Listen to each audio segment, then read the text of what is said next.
ഞാൻ സുധേനൻ, learners academy Palakkad. ഇന്ന് നമുക്ക് വളരെ കാലമായിട്ട് ഇംഗ്ലീഷ് ക്ലാസ്സുകൾ എടുക്കാതെ ഇരിക്കുകയാണ്. കാരണം ഈ മഹാമാരിയും അതുമായി ബന്ധപ്പെട്ട ഒരു ബ്രേക്ക് വന്നതുകൊണ്ടാണ് ഇത്തരത്തിൽ ഒരു ക്ലാസ്സിൽ ഒരു അബ്രപ്റ്റ് ആയി ഒരു എൻഡിങ് ഉണ്ടായത്. ഇന്ന് നമുക്ക് ക്ലാസ് തുടങ്ങാം. ഇത് എല്ലാ തരത്തിലും ഉള്ള കുട്ടികൾക്ക് ഒരുപോലെ പ്രയോജനപ്പെടുന്ന ഒരു ബേസിക് ഇംഗ്ലീഷ് ക്ലാസ്സാണ് ഇന്ന് നമ്മൾ ഓപ്പൺ ചെയ്യുന്നത്. ഇത് നമുക്ക് പരിശോധിക്കാവുന്നത് വാട്ട് ഈസ് സെന്റൻസ്, എന്താണ്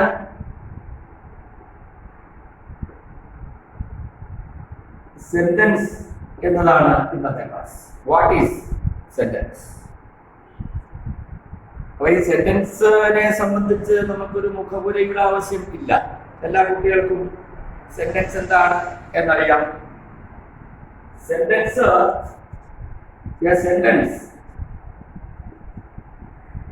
is a group of words which makes complete sense.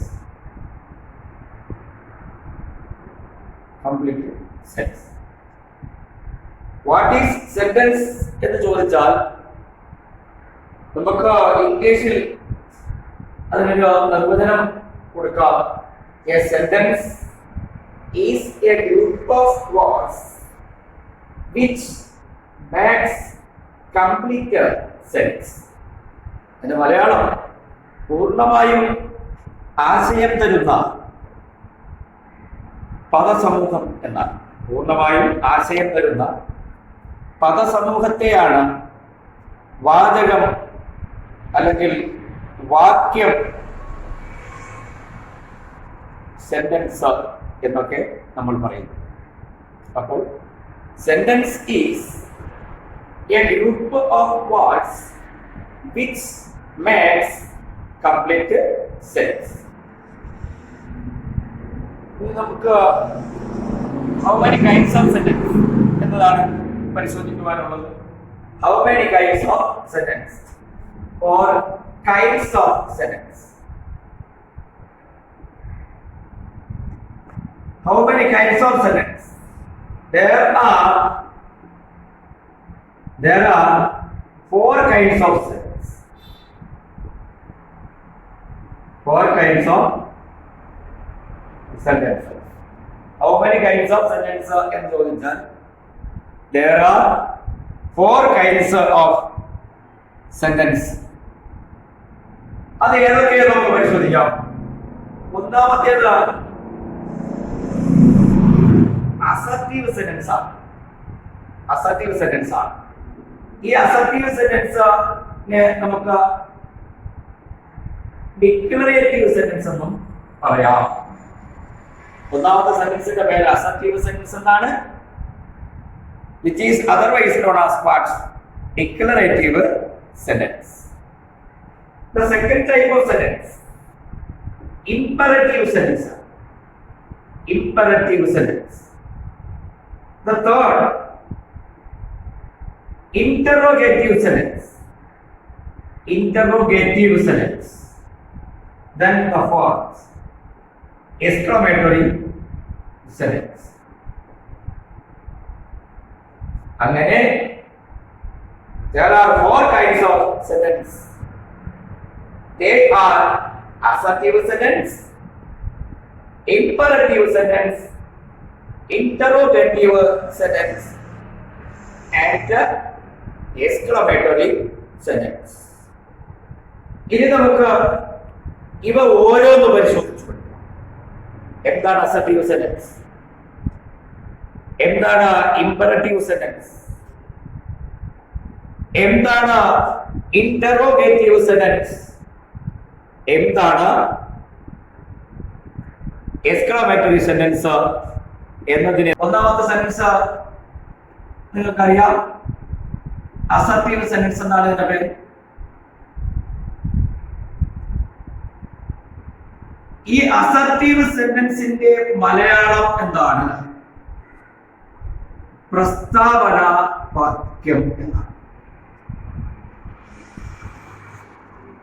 Assertive sentence എന്ന് പറഞ്ഞാൽ, അല്ലെങ്കിൽ നേരത്തെ ഞാൻ പറഞ്ഞു അതിന് മറ്റൊരു പേരുണ്ട്, അത് ഡിക്ലറേറ്റീവ് സെന്റൻസ് എന്നാണ്. ഇതിന്റെ മലയാളം പ്രസ്താവന വാക്യം എന്നാണ്. അപ്പൊ ഈ പ്രസ്താവന വാക്യം എന്നതിൽ തന്നെ ഉണ്ട് ഇതെന്തിനെ സൂചിപ്പിക്കുന്നു എന്ന്. It shows A statement. ഈ പ്രസ്താവന വാക്യം എന്ന് അതൊരു പേര് കിട്ടിയത് തന്നെ അസർട്ടീവ് സെന്റൻസ് ഒരു പ്രസ്താവനയെ സൂചിപ്പിക്കുന്നു. An assertive sentence which shows a statement. ഒരു സ്റ്റേറ്റ്മെന്റിനെയാണ് അത് സൂചിപ്പിക്കുന്നത്. എന്താണ് ഇത്? എങ്ങനെ തിരിച്ചറിയാം? How to recognize which is assertive sentence? That is, it begins with a subject. An assertive sentence begins with a subject and which ends with a full stop. Subject തുടങ്ങി full സ്റ്റോപ്പിൽ അവസാനിക്കുന്ന സെന്റൻസുകളാണ് പ്രസ്താവന വാക്യം അഥവാ അസർട്ടീവ് അല്ലെങ്കിൽ declarative sentence എന്ന് പറയും. ഒരു സെന്റൻസ് നമുക്ക് ഉദാഹരണമായി എടുക്കാം.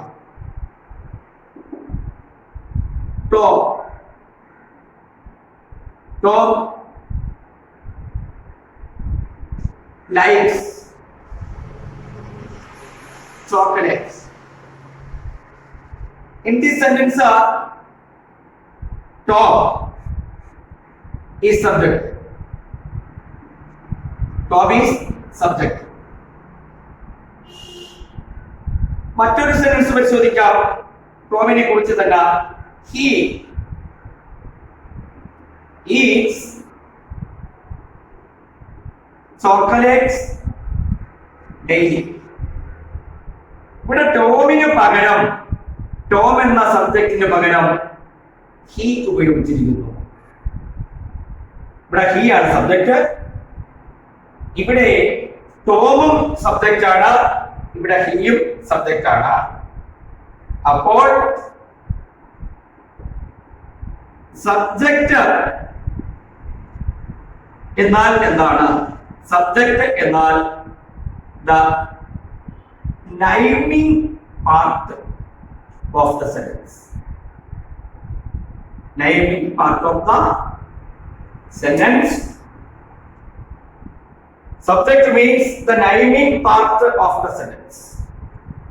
സെന്റൻസിലെ ഒരു സെന്റൻസിലെ പേരായ ഭാഗം എന്നതിന് പറയാം. പേരായ ഭാഗം സബ്ജക്റ്റ്. ഇവിടെ ടോം സബ്ജക്റ്റ് ആണ്, ഒരു പേരാണ്, അതൊരു നൗണാണ്.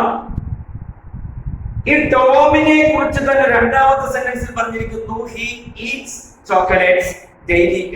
ഇവിടെ ഹി ആണ് ടോമിന് പകരം നിൽക്കുന്നത്. അപ്പോൾ ഒരു നൗണിന് പകരം നിൽക്കുന്ന വാക്കുകളെ നമ്മൾ പ്രോനൗൺ എന്നാണ് പറയുന്നത്. അപ്പോൾ ചുരുക്കത്തിൽ സബ്ജക്റ്റ് ഒരു നൗണും ആകാം, അല്ലെങ്കിൽ ഒരു പ്രോനൗണും ആകാം. നൈമിംഗ് പാർട്ടാണ് സബ്ജക്റ്റ്, നൈമിംഗ് പാർട്ടാണ് സബ്ജക്റ്റ് ഒരു സെന്റൻസിലേക്ക്. അപ്പൊ ഞാൻ പറഞ്ഞു subject is either a noun or a pronoun.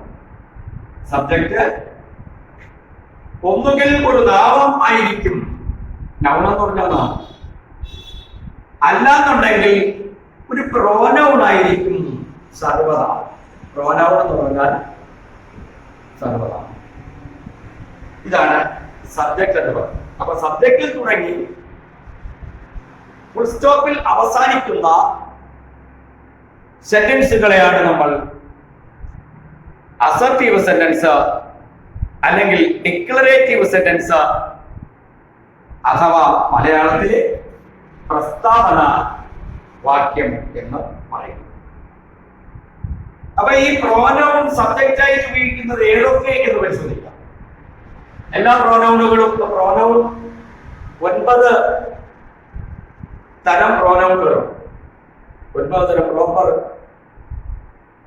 ആയിട്ട് നമ്മൾ പരിശോധിച്ചാൽ പേഴ്സണൽ പ്രോനൗണുകളാണ് സബ്ജക്റ്റുകളായി നമ്മൾ ഉപയോഗിക്കുന്നത്. 9 പ്രോനൗണുകളുണ്ട്. അതിൽ personal പ്രോനൗണുകളാണ്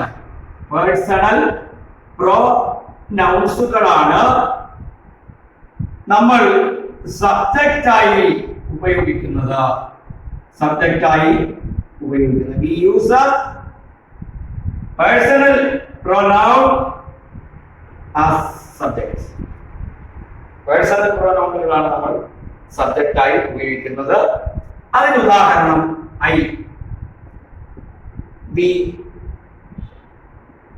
U, they, he, she, it എന്നിവയാണ്.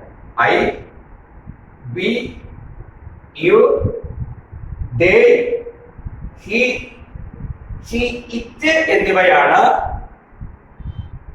പ്രോനൗൺ സബ്ജക്റ്റുകളായി ഉപയോഗിക്കുന്നത്. പേഴ്സണൽ പ്രോനൗൺ വിഭാഗത്തിൽപ്പെട്ട I, we, you, they, he, she, it എന്നിവയും നമുക്ക് സബ്ജക്റ്റായി ഉപയോഗിക്കാം. അപ്പൊ ഞാൻ പറഞ്ഞത് the naming part of the sentence is subject. Each subject is either a noun or a pronoun. ഈ pronoun എന്ന് പറഞ്ഞാൽ നാമത്തിന് പകരം ഉപയോഗിക്കുന്നത്. That is the words which used instead of noun. That is pronoun. Pronoun is a word which used instead of a noun. There are some personal pronouns we can use as subject, namely I, we, you, they, he, she and it. Subject എന്നാൽ ഒരു പേരാകാം, അല്ലെങ്കിൽ I, we, you, they, he, she, it എന്നിവയിൽ ഏതെങ്കിലും ഒന്നും ആകാം. ഒന്നുകിൽ ഒരു പേരാകാം, അല്ലാന്നുണ്ടെങ്കിൽ പേഴ്സണൽ പ്രോനൗണുകളായ I, we, you, they, he, she, it എന്നിവയിൽ ഏതെങ്കിലും ഒന്നും സബ്ജക്റ്റ് ആകാം. അങ്ങനെ സബ്ജക്റ്റിൽ തുടങ്ങി ഫുൾ സ്റ്റോപ്പിൽ അവസാനിക്കുന്ന സെന്റൻസുകളാണ് അസർട്ടീവ് സെന്റൻസ്.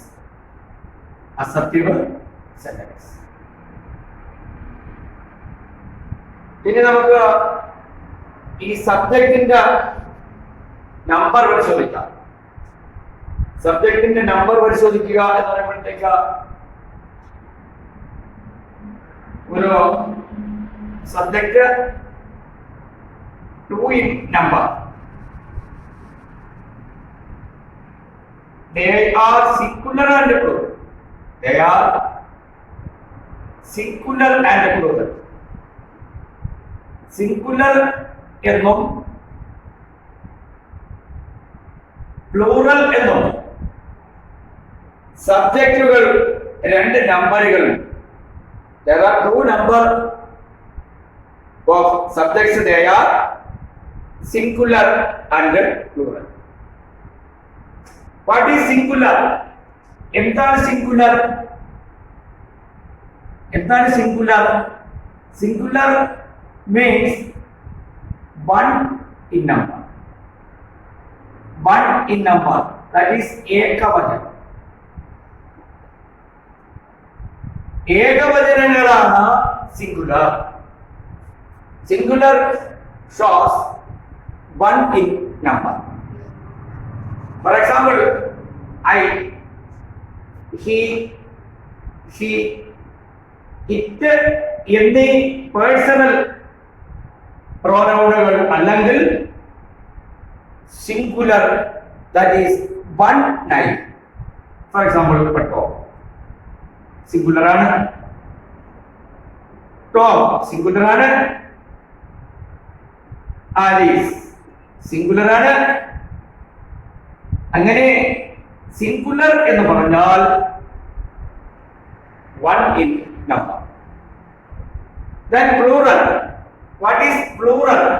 എന്താണ് plural എന്ന് ചോദിച്ചാൽ more than one in number. More than one in number എന്നാണ് അതിന്റെ നിർവചനം. Plural means ബഹുവചനം. ബഹുവചനം മലയാളത്തിലെ ബഹുവചനം എന്നാണ് പറയുന്നത്.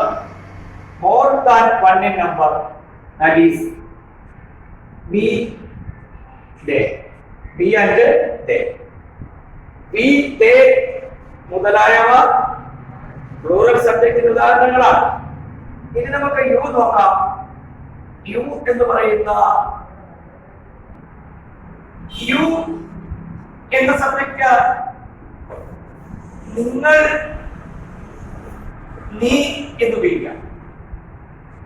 ഇവിടെ സിംഗുലറായും അത് പ്ലൂറലായും ഉപയോഗിക്കാം. എന്താണ് യു എന്ന സബ്ജക്റ്റിന്റെ പ്രത്യേകത? എന്താണ് യു എന്ന സബ്ജക്റ്റ് നമുക്ക് സിംഗുലർ ആയിട്ടും പ്ലൂറൽ ആയിട്ടും ഉപയോഗിക്കാം. അങ്ങനെ subject two kinds in number. They are singular and plural. Singular shows one in number. Plural shows more than one in number. More than one, ഒന്നിൽ കൂടുതൽ. One, ഒന്ന്. ഏകവചനം എന്താണെന്നും ബഹുവചനം എന്താണെന്നും നമ്മൾ മനസ്സിലാക്കി കഴിഞ്ഞു. ഇതാണ് സബ്ജക്റ്റ് എന്ന് പറയുന്നത്. ഇത്തരത്തിൽ സബ്ജക്റ്റ് തുടങ്ങി ഫുൾ സ്റ്റോപ്പിൽ അവസാനിക്കുന്ന സെന്റൻസുകളാണ് അസർട്ടീവ് സെന്റൻസ്. ഇനി നമുക്ക് ഈ അസർട്ടീവ് സെന്റൻസിൽ രണ്ട് പാർട്ടുണ്ട്, അതുകൂടെ പരിശോധിക്കാം. അസർട്ടീവ് സെന്റൻസിൽ രണ്ട് part, subject part, predicate part. An assertive sentence contains at least two parts. At least two parts എന്ന് പറഞ്ഞു കഴിഞ്ഞാൽ ഒന്നിലധികം സബ്ജക്റ്റും ഒന്നിലധികം പ്രെഡിക്കേറ്റും ഒക്കെ ഉള്ള സെന്റൻസുകളുണ്ട്. പ്രോസസ് എന്ന് പറയും. Simple sentence, compound sentence, complex sentence, compound complex sentence. ഇങ്ങനെ 4 അനാലിസിസ് ആയിട്ടുള്ള സെന്റൻസുകളുണ്ട്. സെന്റൻസ് അനാലിസിസ് ചെയ്യാം, സെന്റൻസ് സിന്തസൈസും ചെയ്യാൻ പറ്റും. അതിൽ സിമ്പിൾ സെന്റൻസ് എന്നും കോമ്പൗണ്ട് സെന്റൻസ് എന്നും കോംപ്ലക്സ് സെന്റൻസ് എന്നും കോമ്പൗണ്ട് കോംപ്ലക്സ് എന്ന് 4 വിഭാഗം സെന്റൻസുകൾ. അത് പിന്നീട് നമുക്ക് പരിശോധിച്ച് പഠിക്കാവുന്നതാണ്. ഇപ്പൊ നമ്മൾ ബേസിക് ആയിട്ട് പഠിക്കാനുള്ളത് ഒരു അസർട്ടീവ് സെന്റൻസിൽ പരമാവധി ഒരു സബ്ജക്റ്റും ഒരു പ്രെഡിക്കേറ്റും എങ്കിലും ഉണ്ടായിരിക്കും. An assertive sentence at least contains a subject and a predicate. അപ്പോൾ എന്താണ് ഈ സബ്ജക്റ്റ്? സബ്ജക്റ്റ് നമ്മൾ പഠിച്ചു. ഒരു വിശദമായ പഠനം ആണ് നമ്മൾ നടത്തിയത്. സബ്ജക്റ്റ് ഞാൻ പറഞ്ഞു, നേരത്തെ തന്നെ പറഞ്ഞത് ഒരു സെന്റൻസിന്റെ നൈമിംഗ് പാർട്ട്. ഒരു സെന്റൻസിന്റെ നൈമിംഗ് പാർട്ട് ആണ് സബ്ജക്റ്റ് എങ്കിൽ എന്താണ് പ്രെഡിക്കേറ്റ്? എന്താണ് പ്രെഡിക്കേറ്റ്? സബ്ജക്റ്റ് എന്ന് പറഞ്ഞാൽ മലയാളം കൂടെ പറഞ്ഞുതരാം. ആഖ്യ എന്ന ആഖ്യ അല്ലെങ്കിൽ കർത്താവ് എന്നൊക്കെ പറയും. കർത്താവ്, കർത്താവ് എന്ന് പറയും. പ്രെഡിക്കേറ്റ് എന്ന് പറഞ്ഞാൽ ആഖ്യാതം എന്നാണ്. ആഖ്യാതം, ആഖ്യാതം, പ്രെഡിക്കേറ്റ്. ഈ പ്രെഡിക്കേറ്റിനെ കുറിച്ച് നമുക്ക് പരിശോധിച്ചാൽ എന്താണ് predicate? What is said about the subject. What is said about the subject? അതായത് സെന്റൻസിലെ സബ്ജക്റ്റിനെ കുറിച്ച് പരാമർശിക്കുന്ന ഭാഗം.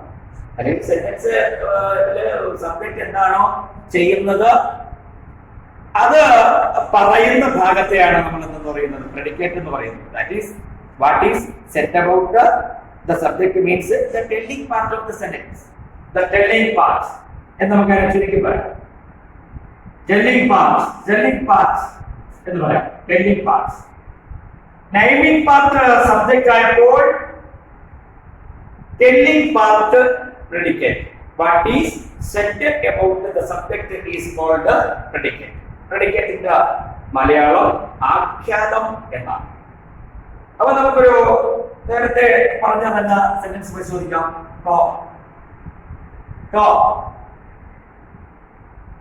likes chocolates. In this sentence, no doubt Tom is subject. Tom is subject. Tom എന്താണോ ചെയ്യുന്നത് അല്ലെങ്കിൽ ടോമിന് കുറിച്ച് പറഞ്ഞിരിക്കുന്ന ഭാഗമാണ് ലൈക്സ് ചോക്ലേറ്റ്സ്. ഇവിടെ ടോമിനെ പറ്റി പറഞ്ഞിരിക്കുന്ന ഭാഗം ലൈക്സ് ചോക്ലേറ്റ്സ് ആണ്. ഈ പാർട്ടിനെയാണ്, ഈ ലൈക്സ് ചോക്ലേറ്റ്സ് എന്ന ഈ സെന്റൻസിലെ പാർട്ടിനെയാണ് നമ്മൾ പ്രെഡിക്കേറ്റ് എന്ന് പറയുന്നത്. അപ്പോൾ ഒരു അസർട്ടീവ് സെന്റൻസിൽ പരമാവധി ഒരു സബ്ജക്റ്റും ഒരു പ്രെഡിക്കേറ്റ് എങ്കിലും ഉണ്ടാകണം. അപ്പോൾ സബ്ജക്റ്റ് എന്താണ്? ദ നൈമിംഗ് പാർട്ടാണ്. അപ്പോൾ പ്രെഡിക്കേറ്റ് എന്താണ്? ദ ടെല്ലിംഗ് പാർട്ടാണ്. മറ്റൊരു ഉദാഹരണം കൂടി നമുക്ക് രണ്ടാമത്തെ സെന്റൻസ് നമ്മൾ എഴുതി. He Eats chocolates daily. He ആണ് ഇവിടെ സബ്ജക്റ്റ്. ഹിയെ കുറിച്ച് പരാമർശിക്കുന്ന സെന്റൻസിന്റെ പാർട്ട് ഇല്ല. Eats chocolates daily. He Eats chocolates daily.